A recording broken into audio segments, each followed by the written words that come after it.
L'œil est précieux pour les services réciproques de tout le corps, mais à condition de rester dans le corps. S'il manque au corps, il n'est même plus utile à lui-même, car tous les membres lui doivent le service de la lumière. Lui qui voit ce que doit faire chaque membre quand il est avec les membres. Il ne voit plus rien du tout si on l'arrache du corps, mais l'œil lui-même sait qu'il doit au corps d'être lumière. C'est le péché qui parle au cœur de l'impie. Ses yeux ne voient pas que Dieu est terrible. Il se voit d'un œil trop flatteur pour trouver et haïr sa faute.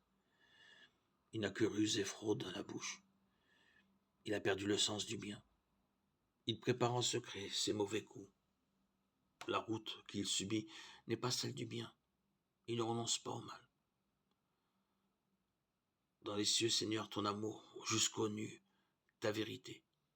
Ta justice, une haute montagne, tes jugements, le grand abîme. Tu sauves, Seigneur, l'homme et les bêtes, qu'il est précieux ton amour, ô mon Dieu. À l'ombre de tes ailes, tu abrites les hommes. Ils savourent les festins de ta maison. Au torrent du paradis, tu les abreuves. En toi est la source de vie. Par ta lumière, nous voyons la lumière. Garde ton amour à ceux qui t'ont connu, ta justice à tous les hommes droits. Que l'orgueilleux n'entre pas chez moi, que l'impie ne me jette pas dehors. Voyez, ils sont tombés, les malfaisants, abattus. Ils ne pourront se relever. Psaume 35. Si Paul fut un fondateur de communautés chrétiennes, il n'est pas le fondateur du christianisme. Il passa sa vie à rassembler par l'annonce de l'évangile des hommes et des femmes de toutes conditions.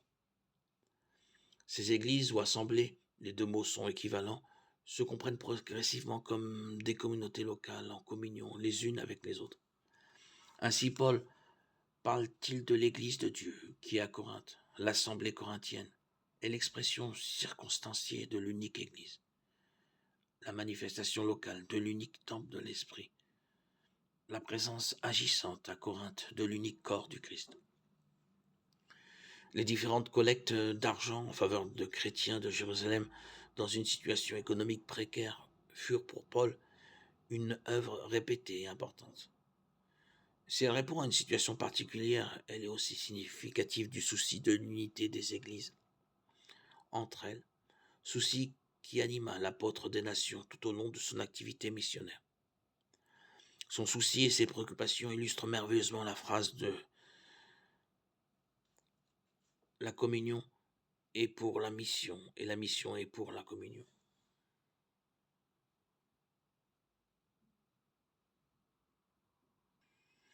Et Paul exprime très fortement cette communion, cet esprit d'amour, de partage fraternel. C'était un homme qui savait dire l'amour et l'espérance. Et il l'a communiqué dans toutes ses épîtres, dans toutes ses lettres.